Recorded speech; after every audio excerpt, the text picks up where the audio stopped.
Bismillahirrahmanirrahim. Assalamualaikum warahmatullahi wabarakatuh.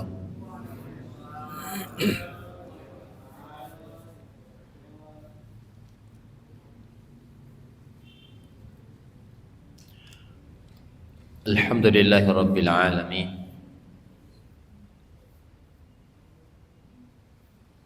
Wassalatu wassalamu ala asyrafil khalqi wal mursalin Sayyidina wa maulana Muhammadin wa ala alihi wa ashabihi ajma'in. Amma ba'd.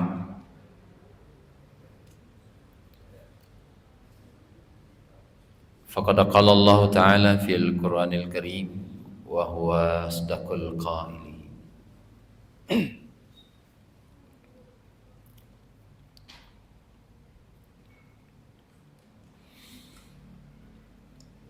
أعوذ بالله من الشيطان الرجيم.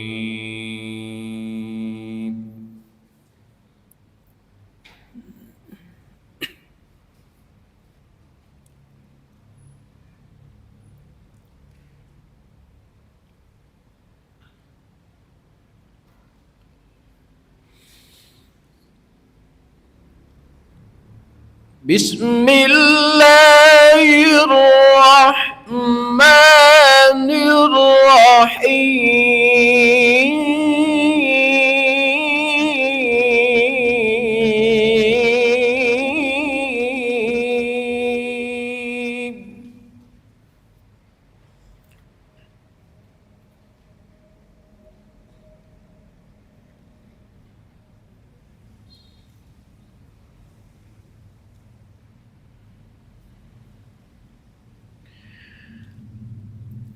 إن الله مع الذين اتقوا والذين هم محسنون.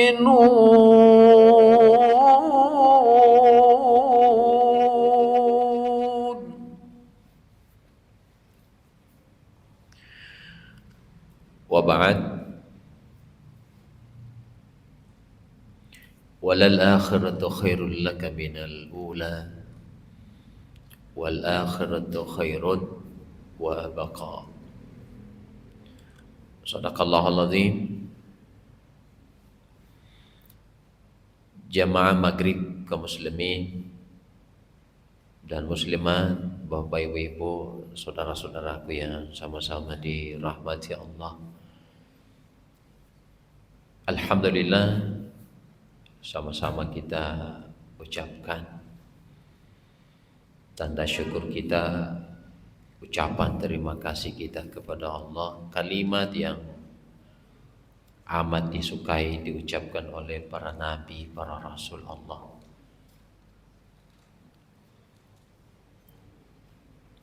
Hari ini adalah hari yang menjadi milik kita dan insya Allah menjadi kawan. Setiap hari yang datang yang Allah utus sesungguhnya itu menjadi milik kita, setiap pribadi. Hanya saja ada hari yang menjadi milik kita tetapi sesungguhnya menjadi musuh untuk diri kita sendiri. Ada hari yang menjadi milik kita tetapi menjadi kawan untuk diri kita sendiri. Artinya hari ini milik kita, tapi besok belum tentu milik kita.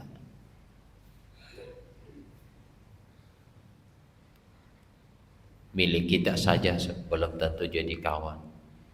Apalagi untuk hari esok yang belum tentu hari yang akan datang ini menjadi milik kita semua.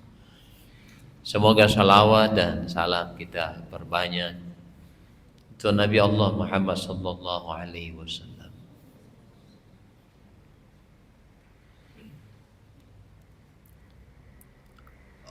Allahumma salli ala Muhammad ya Rabbi salli عليه وسلم اللهم صل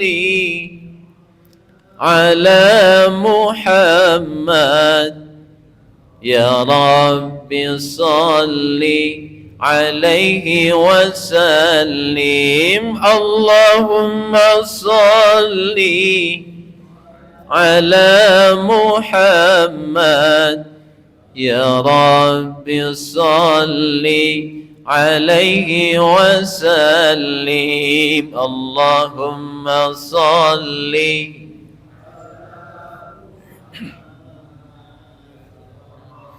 بصل عليه وسلم اللهم صل على محمد يا رب صل عليه وسلم.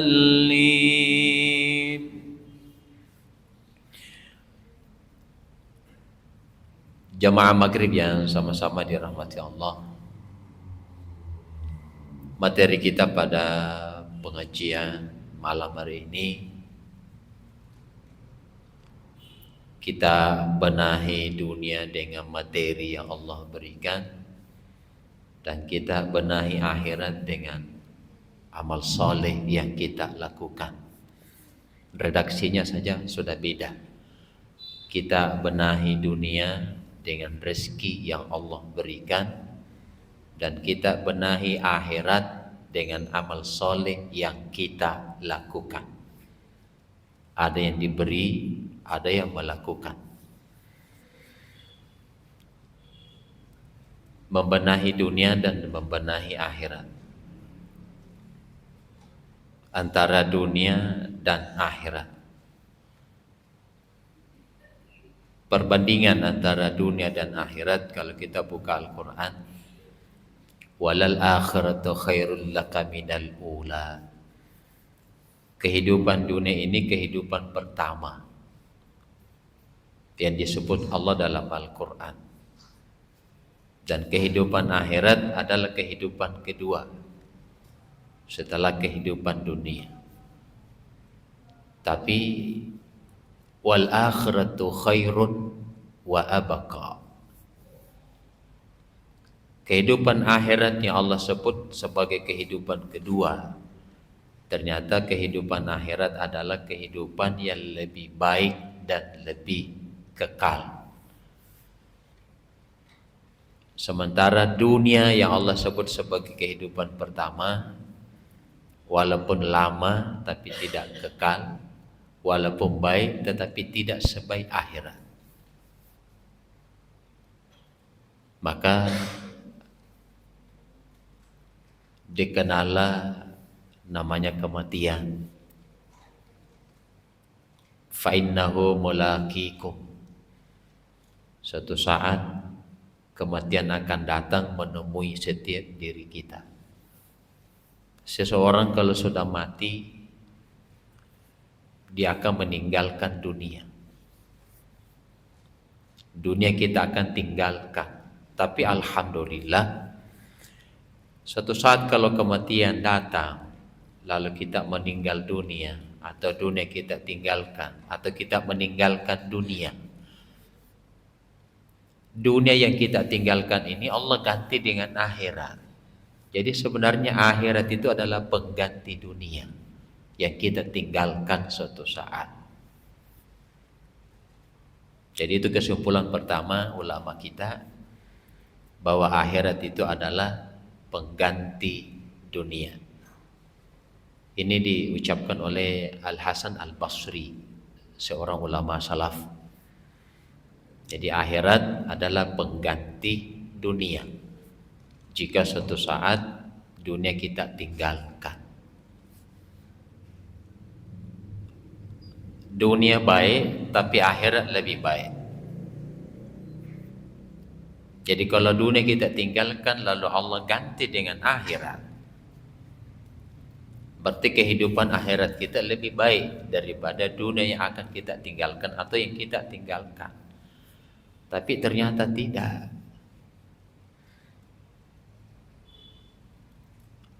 Ada dua bagian. Seseorang berada di tempat yang lebih baik, lalu dia mendapatkan kebaikan tempat itu. Ada juga sudah berada di tempat yang lebih baik, tetapi dia tidak dapatkan kebaikan tempat itu. Jadi Hasan Al-Basri lagi balik mengatakan, buat apa berada di tempat yang lebih baik sementara kita tidak dapatkan kebaikan tempat itu. Makanya Allah katakan, aula laka fa'aula summa aula laka fa'aula.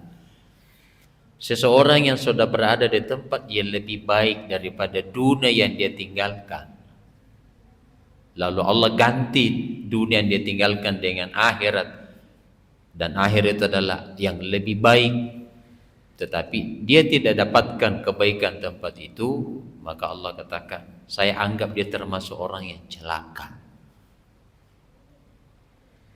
Sebaliknya, kalau kita berada di tempat yang lebih baik, lalu kita dapatkan kebaikan tempat itu, Allah katakan faqad faz, sungguh dia termasuk orang yang beruntung. Dan yang namanya manusia pasti ada di antara yang dua ini. Dianggap oleh Allah sebagai orang yang celaka, atau dianggap oleh Allah sebagai orang yang beruntung. Pertanyaannya, di posisi mana kita nanti? Apa di golongan yang Allah anggap beruntung, atau di golongan orang yang dianggap celaka oleh Allah? Pasti semua berharap berada di golongan orang yang dianggap beruntung oleh Allah, bukan golongan yang dianggap celaka oleh Allah. Nah, oleh karena itu Bapak Ibu yang dirahmati Allah, kalau kita ingin suatu saat berada di tempat yang lebih baik, lalu Allah berikan kebaikan tempat itu, maka kembali ke judul tadi, Allah kasih rezeki, dan Allah tidak pernah melarang kita untuk membenahi dunia. Bahkan Allah katakan, wala tansa nasibaka minad dunya, jangan lupakan dunia, jangan lupakan kesenangan, kebahagiaan duniamu. Allah tidak pernah larang. Hanya saja persoalan rezeki, ada yang Allah batasi, ada yang Allah tidak batasi. Kalau persoalan rezeki, ada yang dibatasi, ada yang tidak dibatasi. Nah, yang dibatasi saja ini sekali waktu Allah tahan, bukan tidak dikasih, hanya Allah tahan. Kenapa Allah tahan? Allah ingin supaya dia berdoa kepadanya.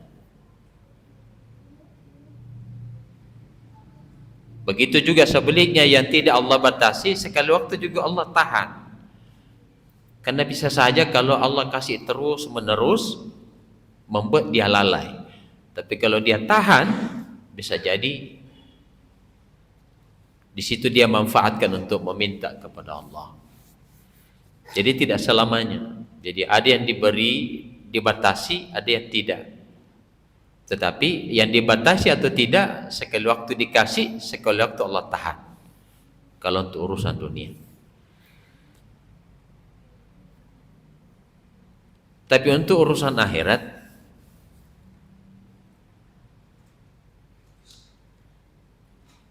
Allah tidak pernah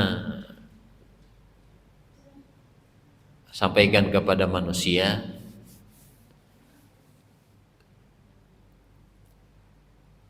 kalau persoalan untuk membenahi akhirat. Kita benahi akhirat dengan amal soleh, berarti tergantung kita mau dibatasi atau tidak. Karena kalau urusan dunia, rezeki Allah batasi, ada yang tidak. Tapi untuk membenahi akhirat, Allah tidak pernah batasi, karena Allah serahkan ke kita. Kalau untuk urusan dunia, biar kita mau benahi, kalau Allah batasi, Biar mau rumah mewah, kalau Allah batasi, tidak akan bisa. Biar mau kendaraan mewah, kalau Allah batasi, tidak akan bisa. Tidak bisa.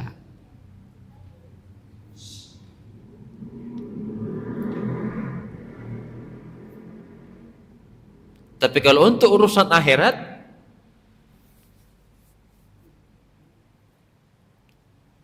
tidak ada kata-kata dibatasi oleh Allah, tidak dibatasi oleh Allah. Tapi tergantung kita.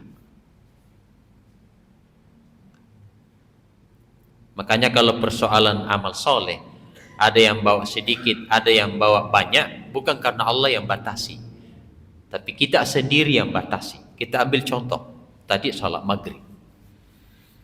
Ini saya baca di kitabnya beliau, Al-Hasan Al-Basri.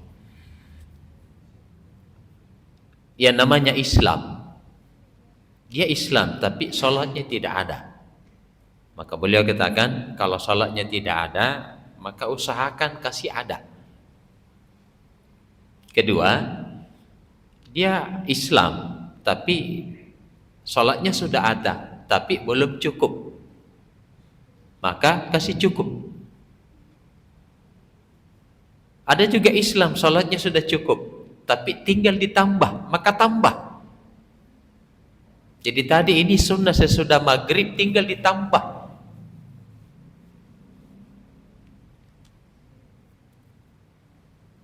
Nah, kita lakukan tadi sholat maghrib, akhir aja kita benahi. Allah sudah tetapkan 3. Berarti tugas kita cukupkan sesuai ketetapan Allah. Sementara dalam maghrib tadi itu ada hak Allah. Ada hak Allah di dalamnya. Apa hak Allah di dalamnya? Pengabdian kita melalui sholat maghrib yang 3 rakaat. Berarti hak Allah yang kita berikan. Tadi kita sudah benahi maghrib 3 rakaat. Akhirnya kita benahi dengan maghrib 3 rakaat. Nah, kalau dia tidak tambah, berarti dia yang batasi. Apa Allah larang salat sunnah setelah maghrib? Allah tidak larang. Nabi hanya katakan, jika kamu dalam perjalanan, sunnah boleh kamu tinggalkan. Jadi kalau ada maghrib, habis maghrib, keluar sementara tidak ada kesibukan, alhamdulillah, tidak salah, karena sholatnya sudah cukup. Tapi Hasan Al-Basri sudah mengatakan, kalau sholatmu baru cukup, usahakan tambah. Bukankah akhirat tidak Allah batasi untuk kamu? Kamu yang batasi akhiratmu. Kalau untuk dunia, setiap orang mau baik dunianya, mau bahagia dunianya. Masalahnya Allah yang batasi. Nah, kalau akhirat, lebih baik lagi akhirat daripada dunia. Loh, kenapa kita batasi? Tidak ada jiwa kegiatannya, tidak ada pekerjaan setelah maghrib. Kok buru-buru keluar? Tidak salah, karena sholatnya sudah cukup. Tapi Hasan Al-Basri mengatakan tidak. Kalau sholatmu baru cukup, usahakan sempurnakan. Bagaimana caranya sempurnakan? Tambah. Kan Allah tidak batasi akhiratmu. Kamu benahi akhiratmu, Allah tidak batasi. Jadi kalau amalmu kembali kepada Allah sedikit, bukan karena Allah yang batasi, tapi kamu yang batasi sendiri. Jangan dibatasi. Makanya urutannya itu ada. Islam sholatnya tidak ada, kasih ada. Islam sholatnya sudah ada tapi belum cukup, kasih cukup. Islam sholatnya sudah cukup, kasih tambah. Nah, kalau sudah nambah, tinggal 1. Sholatnya sudah cukup, dia sudah sempurna karena dia tambah dengan sunnah-sunnahnya. Terakhir Allah katakan, tinggal kamu pelihara. Nah, apalagi ini Pak, tahun 2023. Ibadah apa yang kita lakukan? Ibadah apa yang tidak kita lakukan di tahun 2022? Lakukan di tahun 2023. Supaya tahun ini lebih baik daripada tahun kemarin.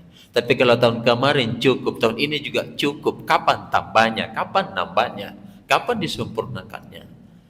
Padahal tadi saya sudah katakan, hari ini milik kita, besok belum tentu. Hari ini hari kita, hari besok belum tentu hari kita. Tambah. Nah, logikanya juga sangat sederhana. Eh,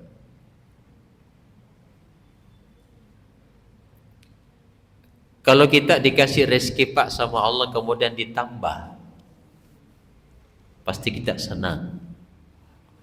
Karena apa yang Allah janjikan kepada kita itu utang Allah. Allah juga punya utang sama manusia. Apa yang Allah janjikan itu utang Allah. Tapi Allah sudah ingatkan dalam Al-Quran, innaka la tukhliful mi'ad. Allah bilang dalam Al-Quran, bahkan Al-Quran yang sampaikan, kamu tidak usah ragu tentang apa yang Allah janjikan kepadamu. Pasti Allah penuhi janji-janjinya. Jadi setiap Allah kasih, berarti Allah bayar utang. Nah, yang saya bikin tertarik Pak, ucapannya Hasan Al-Basri, tapi jangan kamu sholat karena untuk menagih utang-utang Tuhanmu. Datang sholat untuk mengabdi, jangan datang sholat untuk menagih utang-utang Tuhanmu. Ista'inu bis sabri was sholat. Sholat sebagai sarana minta tolong. Jadi sholat sebagai sarana minta tolong, bukan sholat sebagai sarana tempat untuk menagih Allah. Sarana minta tolong kepadanya. Bagaimana minta tolong kita? Rabbik firli, ampuni dosaku. Nah, ini menarik Pak, hubungkan doa ini dengan sayyidul istighfar. Allahumma anta rabbi la ilaha illa anta khalqatani wa ana abaduka wa ana ala ahdika wa wa'dika mastata'tu wa a'udzubika min syarri ma sana'tu abu'u laka bi ni'matika alayya. Di situ Allah bilang begini, kamu datang ke dunia membawa nikmat-nikmatku, tapi kenapa pulang bawa dosa-dosamu? Tafsirnya itu doa. Kamu datang ke dunia membawa nikmat-nikmatku, Allah yang ciptakan. Tadinya hina, Allah yang ciptakan. Dikasih ruh, dikasih pendengaran, dikasih penglihatan, dikasih kekuatan, segala-galanya Allah kasih. Itu yang kita bawa ke dunia. Makanya Allah katakan, kamu ke dunia membawa nikmat-nikmatku, tapi ingat kamu akan pulang. Tapi kenapa pulang bawa dosa-dosamu? Makanya Allah Al-Quran bilang, watazawwadu, berbekallah. Allah suruh kita kembali kita kepada Allah. Allah bilang, kembali kepadaku, bawa amal kebaikanmu. Sebagaimana kamu berkunjung ke dunia, bawa nikmat-nikmatku, maka kembali juga kepadaku, bawa amal salehmu, jangan bawa dosa-dosamu. Walaupun Nabi mengatakan wa magfiratan ba'dal maut, siapa yang pula lalu bawa dosa-dosanya, Allah siap memberi dia ampunan. Tapi Allah harapkan adalah pulang kepadaku, bawa amal kebaikanmu. Nah, anehnya di situ Pak, kita berkunjung ke dunia bawa nikmat-nikmat Allah, abu laka bi ni'matika alayya, tapi sudahnya itu wa abu bi dzambi, ampuni dosa-dosaku ya Allah, aku akui nikmat ini engkau yang kasih. Berarti di situ kita punya pengakuan, mengakui nikmat yang Allah kasih. Kedua, mengakui dosa-dosa kita.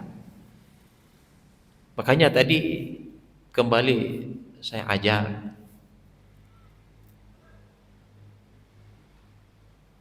bagaimana kita benahi akhirat ini dengan sebaik mungkin.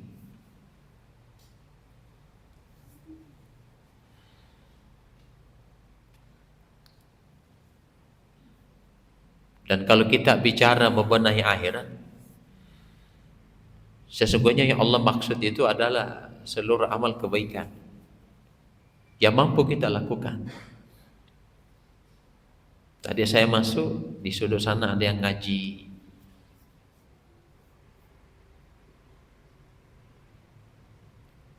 Dan bisa jadi Pak, ini di depan banyak Al-Quran, kanan kiri kita banyak Al-Quran. Pertanyaannya, pernah tidak sekali waktu berkunjung ke tempat ini, ke masjid ini?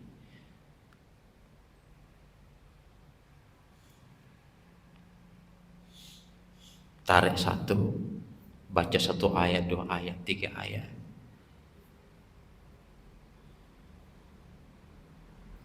Kalau misalnya tidak, ya lewat HP bisa kita baca. Kenapa demikian? Ada kebaikan-kebaikan tertentu yang Nabi sebutkan. Jika kamu ingin benahi akhiratmu, mau dijadikan kuburmu nanti oleh Allah taman-taman surga, kenapa Nabi cuma menyebut 4 hal? Salatmu, sedekahmu, baca Qur'anmu, silaturahmimu.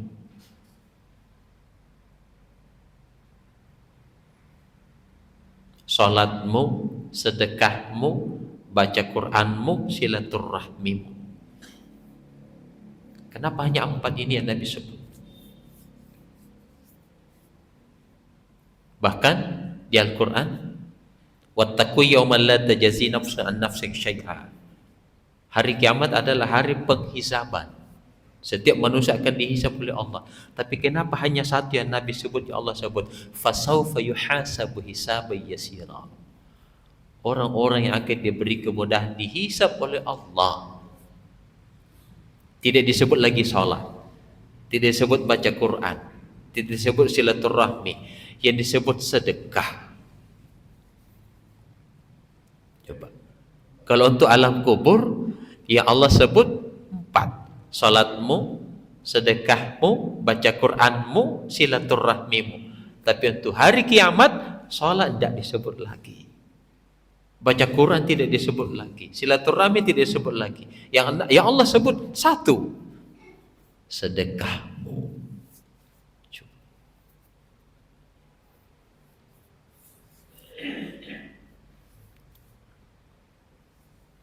Mana lebih banyak Bapak Ibu manusia yang dia korbankan untuk membenahi akhiratnya, atau yang dia korbankan untuk membenahi dunianya?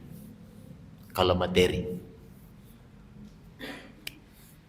demi Allah, lebih banyak yang kita habiskan, yang kita korbankan untuk membenahi dunia.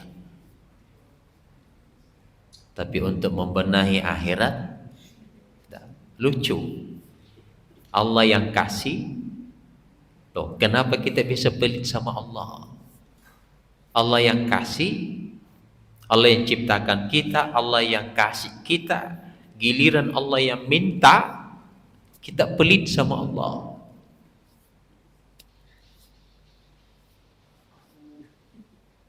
Coba saja Pak, kalau ada masjid dibangun, kalau ada masjid dibangun, berapa tahun?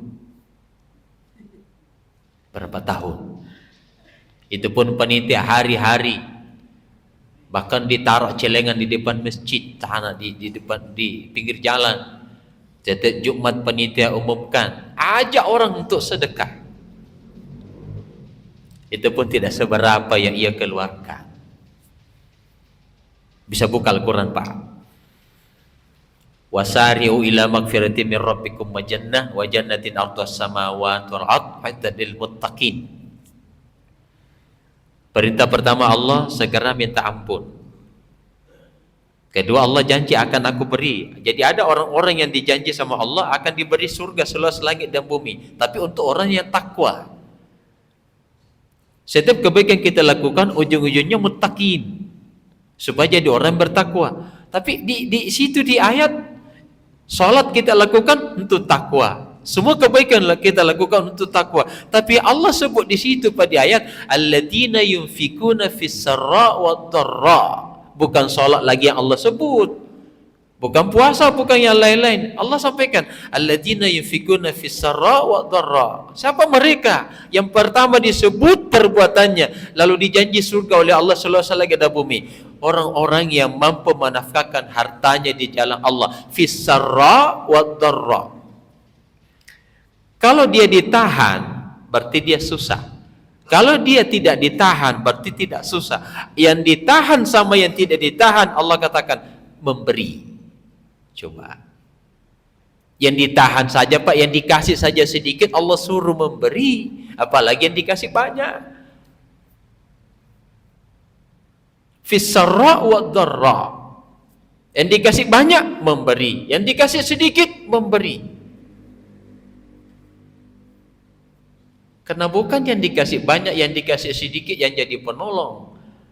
Makanya Pak, dalam agama itu ada sebutkan, wa ma bikum min nikmatin faminallah. Allah itu kalau kasih nikmat lalu sudah sampai kepada kita, Allah anggap bahwa itu nikmat sudah sampai di tanganmu, sudah dalam genggaman tangan kita. Tapi Hasan al-Basri mengatakan apa?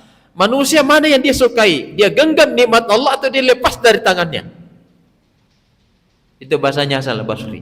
Manusia kalau sudah sampai nikmat Allah ke genggaman tangannya, mana yang dia suka? Dia lepas atau dia genggam? Kalaupun dia lepas, beliau katakan lebih banyak yang ada dalam genggaman tangannya daripada yang lepas dalam genggaman tangannya. Itulah manusia.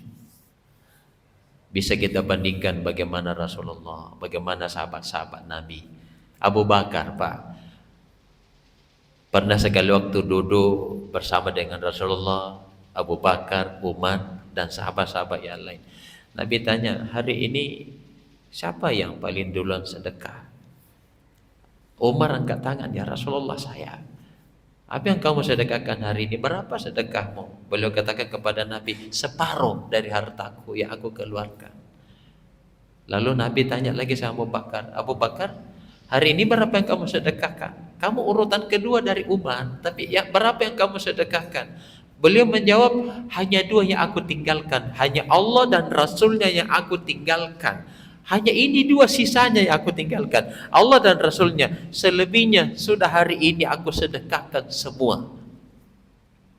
Coba Pak, hanya dua yang dia tidak mau sedekahkan, hanya Allah dan Rasulnya. Tapi apa yang Allah berikan kepadanya semua lepas dalam genggaman tangannya hari itu. Umar mengatakan, mulai hari ini aku berjanji, jika engkau bertanya kepada aku, ya Rasulullah, siapa orang yang pertama kali sedekah hari ini, aku tidak akan pernah mengangkat tanganku. Aku malu dengan apa yang disedekahkan Abu Bakar. Dia meninggalkan Allah dan Rasulnya, tapi apa yang Allah berikan kepadanya seluruhnya disedekahkan. Aku memberi, tapi hanya separuh dari hartaku. Aku orang pertama yang sedekah, tapi sedekahnya Abu Bakar lebih banyak, walaupun dia orang kedua yang memberi. Saya minta Bapak Ibu tabe,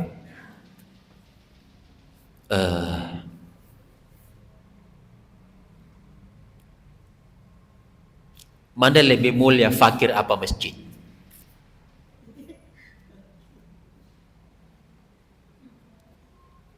Mana lebih mulia, fakir apa masjid? Mana yang lebih utama kita benahi, masjid apa fakir? Jawabannya pasti fakir. Masjid itu buatan manusia, tapi manusia fakir ciptaan Allah. Semulia-mulianya masjid, lebih mulia fakir-fakir Allah. Tapi mana duluan dibenahi?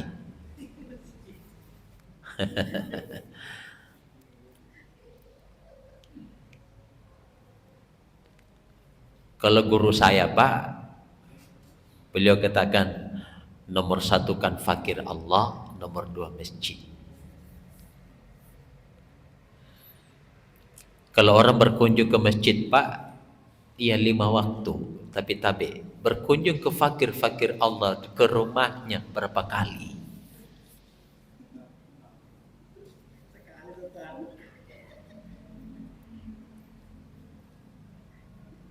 Makanya kalau dilihat nih masjidnya bagus nih, apa segala macam. Saya Pak kalau pergi ceramah hanya tengok kanan, tengok kiri, lihat orang-orang fakir. Titik-titiknya yang saya hafal. Besok lusa kalau saya punya rezeki, saya langsung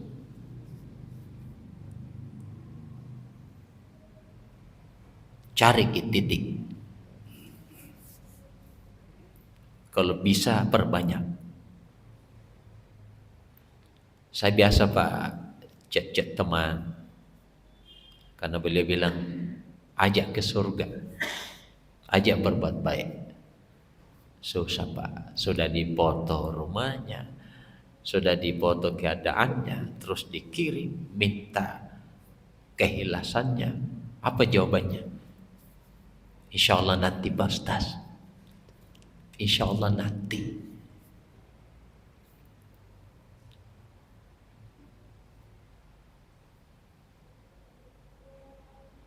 Insya Allah nanti kajian-kajian berikutnya.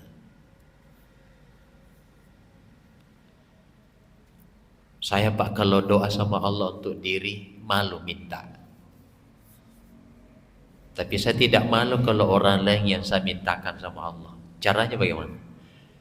Ya Allah, Engkau yang menggerakkan langkah-langkahku sehingga aku bertemu dengan hamba-hambamu yang fakir. Jika dia punya rezeki, tolong titip kepadaku, biar aku yang jadi jembatan. Saya tidak malu minta kalau untuk orang lain. Tapi kalau untuk saya, malu minta setelah sholat. Sudah cukup dalam sholat saya bilang begini sama Allah, Rabbighfirli warhamni wajburni warfa'ni wahdini warzuqni. Itu sudah cukup. Tidak Pak, sudah sholat, dalam sholat sudah cukup sekali. Tapi habis sholat itu lagi diminta. Mestinya habis sholat istighfar perbanyak. Tidak Pak, dalam sholat minta rezeki lagi, setelah sholat itu lagi yang diminta. Subhanallah. Allah sudah kasih petunjuk bahwa sholat sebagai sarana minta tolong. Sudah cukup kau minta dalam sholat sebagai sarana. Loh, kenapa setelah sholat itulah yang kau minta? Istighfarmu yang kau perbanyak. Malazimal istighfar.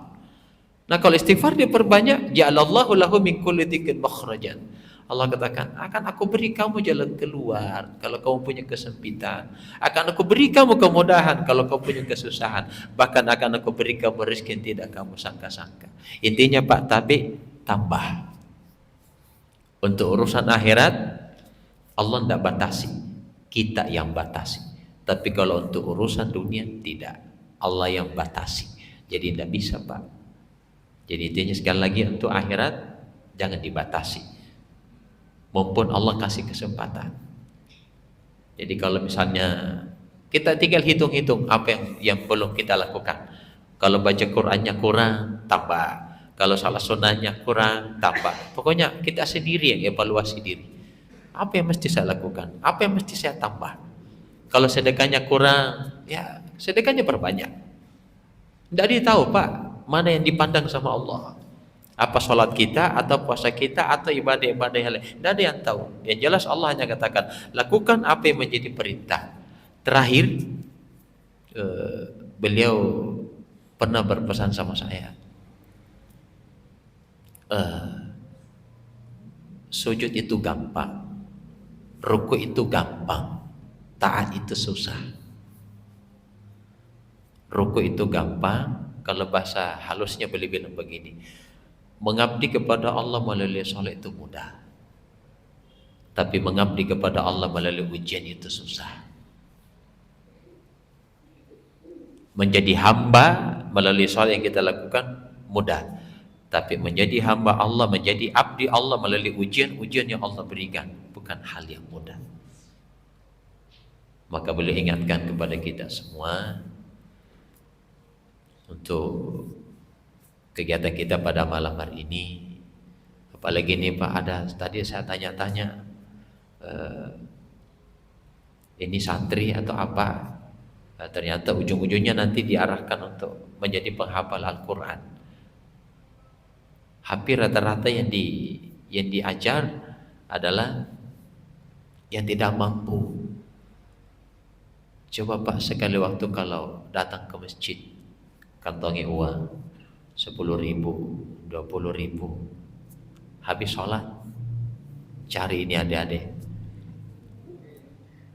apalagi gurunya, cari juga gurunya, cari. Doa-doanya Pak luar biasa, tak usah banyak, 10.000, 20.000 dikantongi, di bahagianya Pak,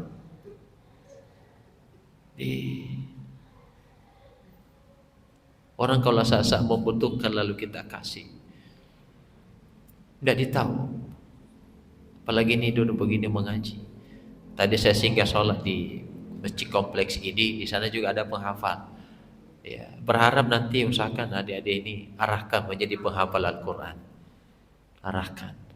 Tapi untuk langkah awal dulu, ya dipimpin bagaimana mengajinya bagus.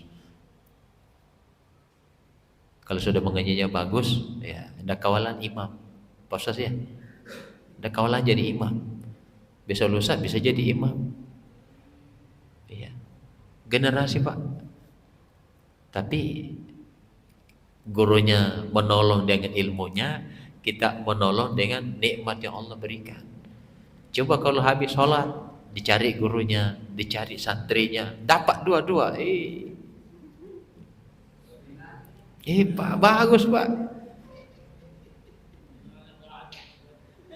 Betul. Kalau bisa diperlakukan ada seperti ini. Saya punya santri Pak. Setiap salim saya cuma tanya, "Nak, ada jiwa belanja tak? Ada jiwa tak, Nak? Ada yang tidak dibesuk sama orang tuanya 1 bulan, tidak belanja 1 bulan." Coba.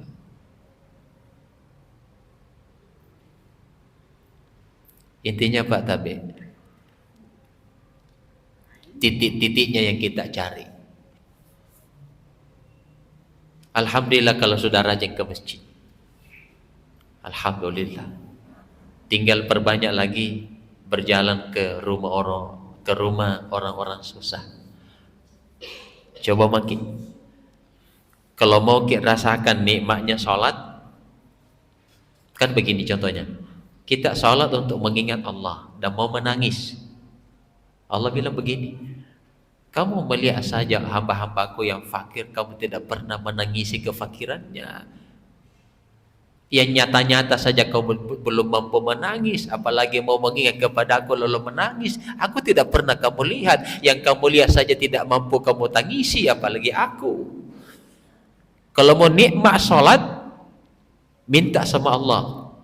Latih dulu rasa terhadap fakir-fakir Allah, baru punya rasa dalam sholat. Jalani makin. Latih dulu rasa melalui fakir-fakir Allah. Insya Allah, kalau Allah tanamkan rasa pada saat kita zikir kepadanya, insya Allah di tempat wudhu sudah nangis. Di tempat wudhu kita sudah nangis. Pas mau jalan masuk di masjid sudah nangis. Kalau Allah yang kasih rasa. Tapi biar kita minta mau ketenangan, kalau anda tanamkan rasa dalam hati kita, tidak bisa. Latih dulu Pak. Sama fakir-fakir Allah. Saya pernah ceramah di Trans Studio.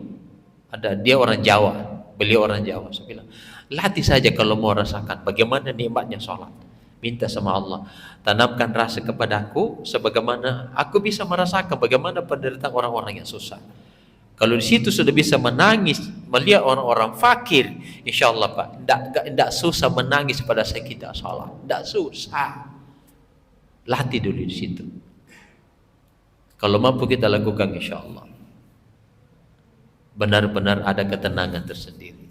Jadi saya titipkan, cari titik, cari setiap orang. Kalau tidak bisa banyak, satu saja. Jadi setiap kali dapat rezeki, ada titik tertentu yang sudah siap kita kunjungi. Itu yang saya sampaikan. Semoga ini bermanfaat dan insya Allah adik-adik kita ini hampir 20 orang Ustaz ya, 17 insya Allah bisa jadi penghafal nanti ya. Belajar tidak ada ruginya orang belajar Al-Quran, tidak ada ruginya ya. Tidak usah takut susah kalau Al-Quran ada sama kita, tidak usah takut. Makasih banyak apa yang saya sampaikan ini, semoga bermanfaat. Dan insya Allah Bapak Ibu di lain waktu bisa kita lanjutkan kegiatan kita ini, kita lanjutkan kegiatan kajian-kajian kita ini. Dan tidak mungkin Pak materi seperti itu diselesaikan kurun waktu setengah jam, tidak mungkin. Pasti nyambung. Nah mudah-mudahan pertemuan-pertemuan berikutnya ilmu itu semakin mengalir. Itu yang kita harapkan, sehingga yang paling penting adalah semoga Allah kasih kemudahan kepada kita semua untuk membenahi akhirat kita. Sekali lagi, dunia silakan dibenahi, tapi Allah yang tetapkan. Tapi untuk akhirat, kalau suatu saat terbatas, bukanlah Allah yang membatasi, tapi kitalah yang membatasinya. Semoga bermanfaat. Subhanakallahumma wa bihamdik, nasyhadu an la ilaha illa anta wa nastaghfiruka wa natubu ilaik, wa akhiru da'wana alhamdulillahi rabbil alamin. Hadanallah biyakum jamain. Assalamualaikum warahmatullahi wabarakatuh.